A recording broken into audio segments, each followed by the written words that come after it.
Thank you, Sharon. I paid her very good money for her to say that, so that was very well done, just as we had rehearsed. Good afternoon. Some of you are still eating, and that's okay. Finish your lunch. How about a big round of applause to all of the staff that brought out lunch for you? And yeah.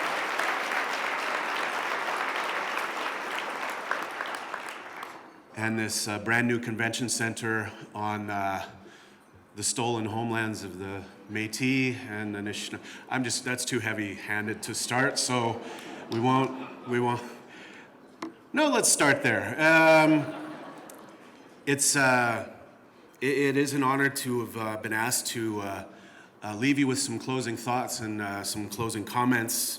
Hopefully we have a laugh, and I'd like to try to, if I could, connect all of the ideas and things that I think about in terms of the challenges going forward in this country inside of your context, but also zoom out a little bit and look more generally at the context of reconciliation and where we're going in this country, or where we hope we're going in this country. And before I start, the elders from back home say, whenever you stand in front of people, introduce yourself properly. So if you'd allow me to do that. Gana moshum wab makwan dijna kaz makwan do dem kuchiching in donje how naboju nimishomis how naboju nokmis how naboju gije manitu. For those of you non-Ojibwe speakers, what I've said in my language is this is a stick up, pass your wallets to the front.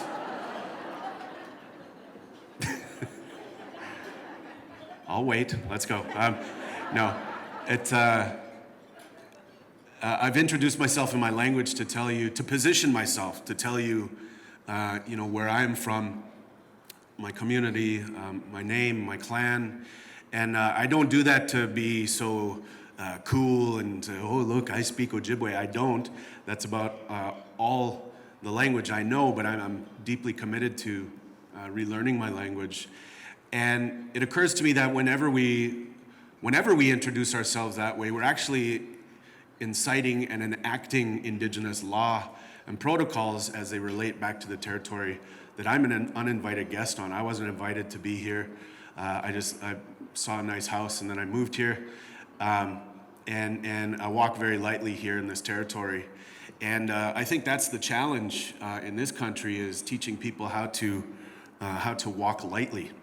And inside of this reconciliation context, we have an opportunity to teach our friends, our new friends, whether you are second generation, third generation Canadian, whether your great grandfather cleared the land himself with nothing but his bare hands, or whether you're a new immigrant or refugee, this is a place for everyone, so long as we continue to walk lightly. Today, my comments, what I want to talk about is I want to talk about storytelling and the profound act of love that storytelling actually is for Indigenous people. And to me, storytelling, digital media, and the future, framing it around centering Indigenous voices as a pathway forward, to me, is how we get further faster. And today, this is called, the talk is Digital Media Bush Tea and Dabajimuanan. Dabajimuanan in our language is the act of telling stories. And I got to sit with a scholar from South America, and he asked me, he said, what is storytelling? What is storytelling? And I thought I was pretty smart. And I said, well, yeah, you're sharing history. You're trying to contextualize a shared experience. You're trying to teach people about something perhaps they didn't know. You're trying to give the gift of story, and it's human, and it's real, it's impactful. And he said, no, but how do you tell a story? And I said, well, you have to you speak it, or write it, or sing it. There's a bunch of different ways. And he said, no, but first, what do you have to do? And I was stuck, and I was out of smart, nothing I said just now was smart, by the way, but it was pretty smart for me. But I ran out of smart things to say. And he said, it's the act of remembering.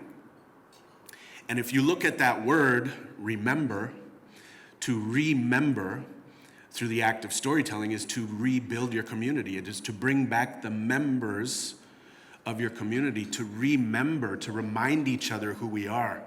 And the profound act of remembering today, in terms of the challenge of reconciliation, is a profound act of love. To remember is to bring people back into the circle, to remind people that there is a spot for everyone in this circle.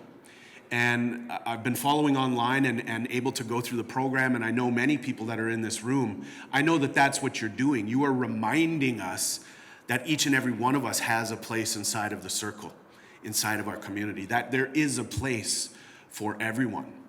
And remembering where our place is a profound gift. Basil Johnston, my favorite Anishinaabe thinker, said, traditionally, we were a contemporary peoples. And I just love that idea that no matter what decade or what generation we're talking about, if it's a couple hundred years ago or a couple thousand years ago, Indigenous peoples have always been forward-looking contemporary peoples. We would always pick up the tools of the day. So you can imagine when we first saw steel, knives or swords, there was some Anishinaabe kind of hanging out on the banks of the river going, hey, what's that shiny thing? And they're like, I don't know. Go steal it, though, because that guy's stealing our women. And we figured out how to use the knife as a joke, and it wasn't for everybody. Most of you didn't laugh. That's just fine.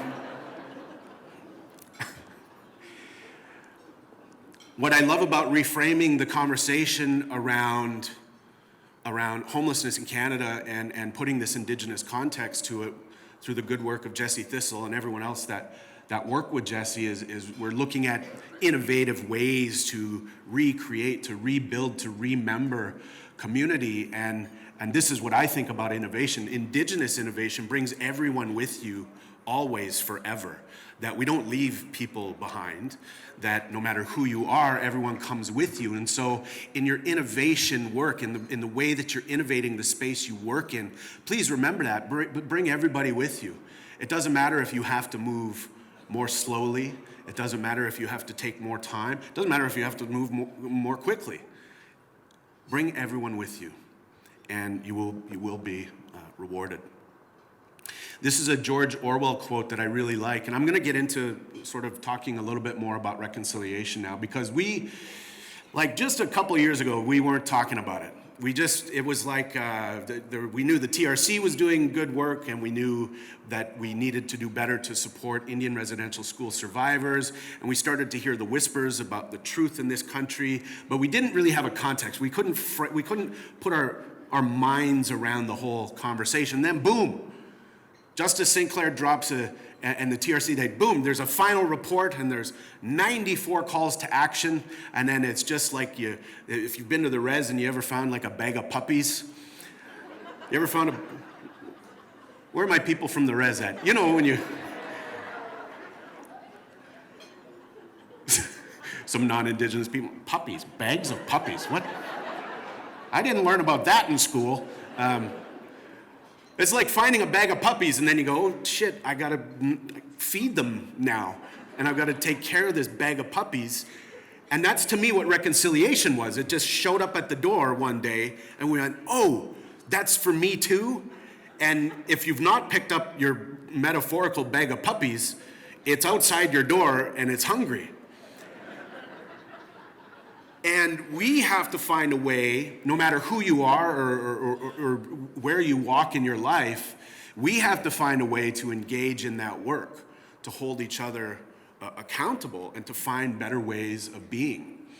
And what I love about this quote is not much. He who controls the past controls the future. He who controls the present controls the past. This is, to me, about decolonization, that if we allow someone to control the narrative of the past, they will to control the future, right? And to control the future, to allow colonialism to control the future and define what is next for us is just ludicrous. It is a losing solution. We know that we need wholesale systemic change in this country, so I rewrote the quote. They, because we can be gender inclusive, it's not all about us, gentlemen. They who control the past controls the future. They who control the present controls the past, and they who control the future understand the past and are present. And to me, that's the movement. We need to move into an understanding of the past in order to move into the future. And the best way to do so is to be present with each other. Be present for each other. Continue to show up for one another. Continue to support the learning and the personal growth that we are all going to be called to do. Because we have to change. This country has to change. And not just because Mr. Good Hair and Nice Socks said so. I don't know if there's a lot of Trudeau. Look, just by the way, if he grabs one more Indigenous elder by the shoulders and just looks deep into there, if he does one more time, I don't know, I can't promise what I'll do, just one more promise, and just, if we get reelected in 2019, just, it's coming, it's gonna,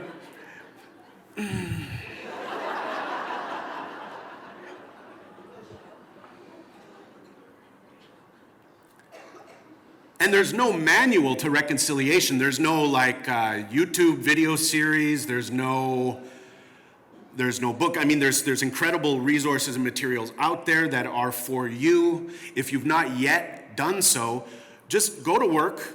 I don't know what kind of admin budget you have in your organizations. Just photocopy, don't tell your boss, photocopy the executive summary, about 250 pages, do it after hours, photocopy, and put it in your bathroom.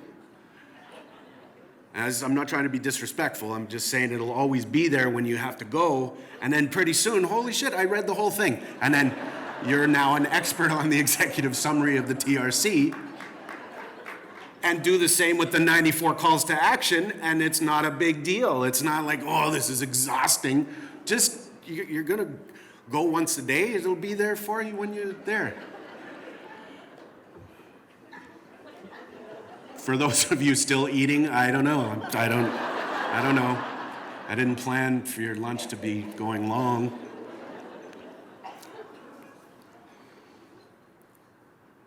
We are in a time that I think 30 or 40 years from now, they're going to write books about. And that's the truth.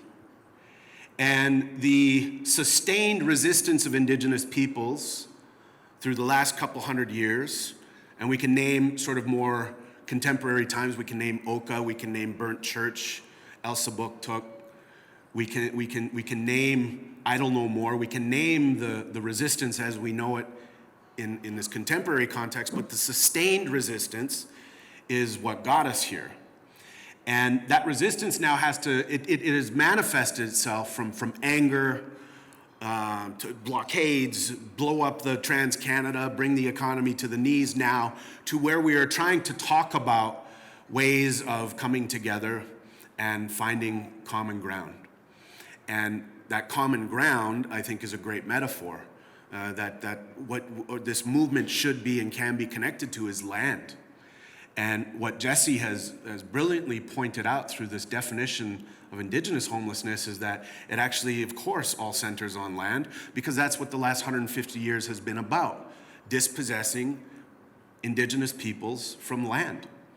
And in turn, language, culture, ways of knowing, ways of being. And so reconciliation will not be, I'm not racist anymore. I work with a native guy. He's good. He's a good guy. That's not reconciliation. Buying Gord Downey's, rest in peace, buying Gord Downey's book is not reconciliation. That what we are actually talking about, if we want to be honest, is like, for those CEOs and more wealthy folks in the room, like giving us your summer house to run Indigenous language camps at all summer long. What we're talking about is Indigenous liberation as the Canadian project. And it's not something that Canada or Canadians will do, but it will be something that Canada and Canadians get out of the way of. That Indigenous people know that we have governance structures. We know that we had economies. The trade routes that our ancestors traveled became the Trans-Canada and the railroad system in this country. We know this land in this country intimately and always have. They found evidence of Heiltsuk people in northern British Columbia, carbon dated. If we need to use white man science, don't be mad I said white man, just hang with me. Don't, lost half the room. See, you can't, who hates the word white man more than a white man, right? Just like, it feels racist, but it's not, so relax. Just be white, it's okay. It's not like Donald Trump white, just white enough, just be quietly white, it's good. Look at me, it's confusing, but just breathe into it, breathe. It's okay. But that's what we're talking about returning to. I'm not talking about being an Anishinaabe Canadian. And I don't think anyone that is looking at the liberation of Indigenous nations and communities as an assimilation policy, but instead of us returning back to who we know we are. And if we do this, this country is better off. If this country adopted just some Indigenous principles, ways of knowing, law concepts, and ideas, we would be a far richer country. Not monetarily so, though I think even maybe monetarily. Just we would be better. We would be better to each other. What happened a couple hundred years ago? The Industrial Revolution failed, and then people were like, we gotta go. Where? There's a boat going over there. We should go. And then everyone's like, yep. And then they came, and then they stayed. And they brought the failed system from over there over here, and it's still failing. Shocker. Shocking. As I stand in this beautiful building wearing name brand, it's a paradox. I don't know what to do. Doesn't feel good. I'll move to the bush right now. I've got a gun and a knife. I'm good. That was a loud laugh. Gun and a knife. That line was written for you. One moose hunter in the room. He's like, I'm going with you.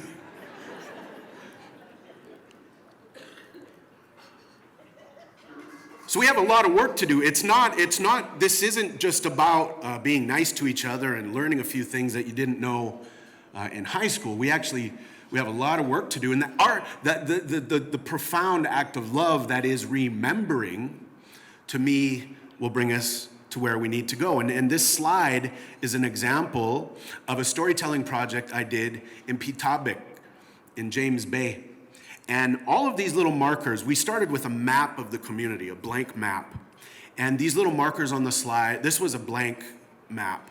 And what we started to do was we'd ask the community, okay, tell us a story about where you're from. And people go, I don't know anything. And then we go, well, you tell us, what do you know? And you go, I don't know anything. And then pretty soon we're like, well, where did you grow up? And then they'd put a sticky note on the map. And then someone else would go, well, my fishing camp was over here. And then pretty soon, within a day or so, we had a community map of where everyone used to live, be, where the stories existed. And this is a visual representation that we made to represent those stories in that community, that knowledge and those stories was still there. We just needed to remember.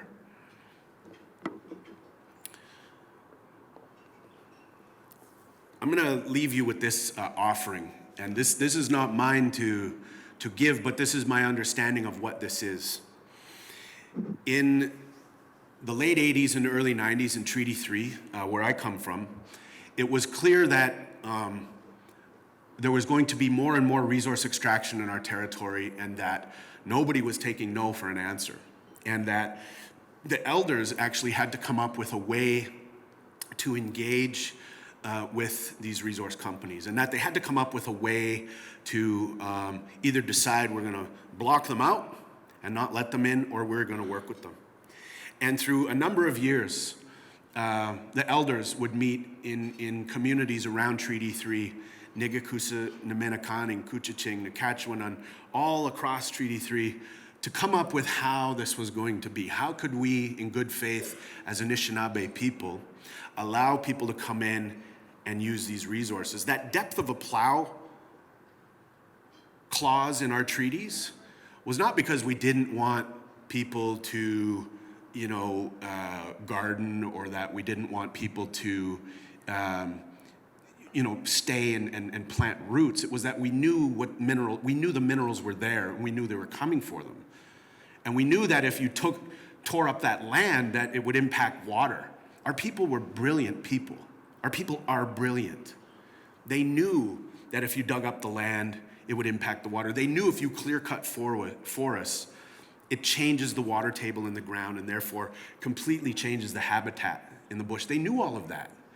And they sat and they came up with this document. You can find this online if you Google these words. Our former chief at Kuchiching, a brilliant woman, now practicing law again, Sarah Mainville, wrote this document and this policy paper through time with the elders, Manitou, Aki, and Akanagawan. These three words translate loosely into spirit, land, and Akanagawan does not translate to law, as I have it in the slide, but instead it translates to a concept about relationality, about reciprocity, about being in good reciprocal relations with all things that have been, all things that will be, and all things that are. So the goal of Anishinaabe was to be in good relationships in the past, present, and future. That was our way of being. And inside of this, you can call it like universal law, you can call it natural law, science calls it all kinds of things. A woman wrote a book called The Secret. She jacked our teaching, essentially. What goes around comes around. Wow, where'd you get that, Sarah Mainville? Wow, where'd you get? The Secret, the second best-selling book on the planet, by the way, next to 50 Shades of Grey. So it's a big book. We're not talking about 50 Shades of Grey. Settle down this side of the room. The Secret is what we've always known to be true, that what goes around comes around. What you put in is what you get out. That if you take too much, there will be nothing for anyone else. That the reason why we had camps and moved, and when the settlers came and treaty commissioners started to work, they couldn't find the people. Why? Not because we were savages running around in loincloths, thankfully, because that was not a good look for this guy, but we had camps. We lived in relationship to the land. We knew that if we moved over here, this is where the moose meat was, so we're going to go where the moose meat is. And when we come to our spring camps, we know this is where the fish run. And this is our medicine. This is what will take care of us. Our summer camps, similarly, and our fall camps, the same thing. That we knew how to live in relationship to that land. So that universal law, that natural law, is what always took care of Anishinaabe people. This is what we know. And Manitou, Aki, and Akanagawan, if you want to zoom out, and if I can gift this to you, if I may, is the same kind of concept you can apply to your life. What you put in is what you will get out. As far as I'm concerned in this room, and I'm not just saying it, you are heroes in our community. You work with the people that need a place in the circle, that their place in the circle has been taken from them through this colonial project. It's not just Indigenous people that suffer under colonialism, it's non-Indigenous people too. It's the entire country that faces the negative effects of colonialism. It's not just an Indigenous problem. This is a Canada-wide problem. And so by bringing people back into the circle, by remembering, by offering that idea of this circle being a place for all of us, what goes around comes around inside of that circle. If we take good care of each other inside of that circle, good things will come. We know this to be true because of Manitou, Aki, and Akanagawan. The land has never let us down. It has never lied to us. That if you stay in good relationship to it, it will take care of you forever. This is what our land protectors, our water protectors know better than anybody, that we need to take care of it, and it will in turn take care of us. And the same thing can be said inside of your organizations. If you build that circle and show each other the place to stand, remember with each other, and remind each other why we're here, what goes around comes around. I believe it. Because Mother Earth has never lied, it's never lied, and that's what we are taught. Many tu aki and akanagewin. To remember is to love. I wish you all well. I thank you very much for inviting me into your space. Thank you very much.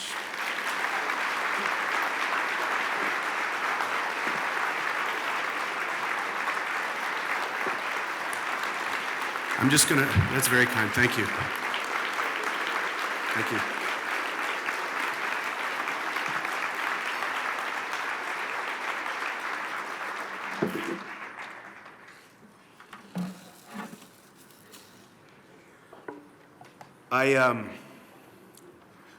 I was given songs through time. This is what saved my life.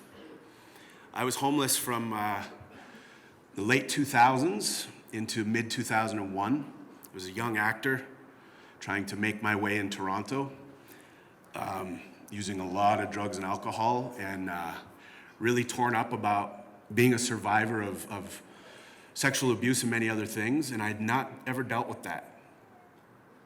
And it was an elder by the name of Roger Jones from Shawanaga First Nation who picked me up off the corner of Queen and Spadina, where I was asleep, and brought me out to the bush, and he helped me make my first hand drum.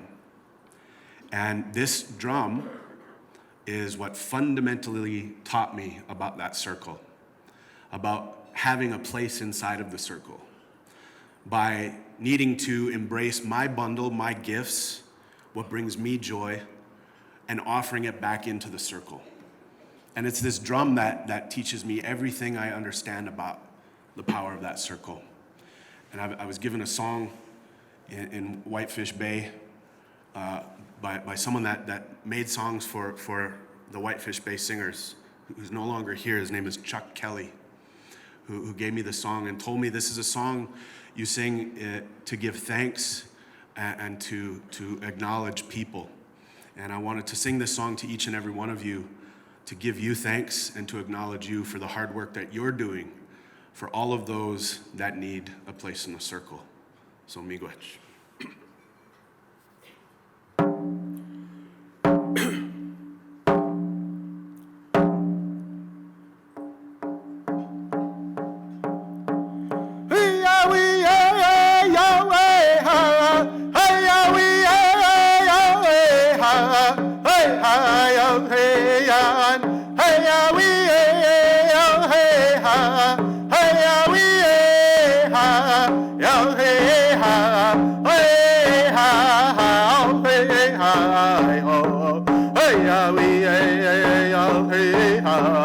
Hey,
ha, hey ya hey oh hey ha, hey ya oh hey hey oh.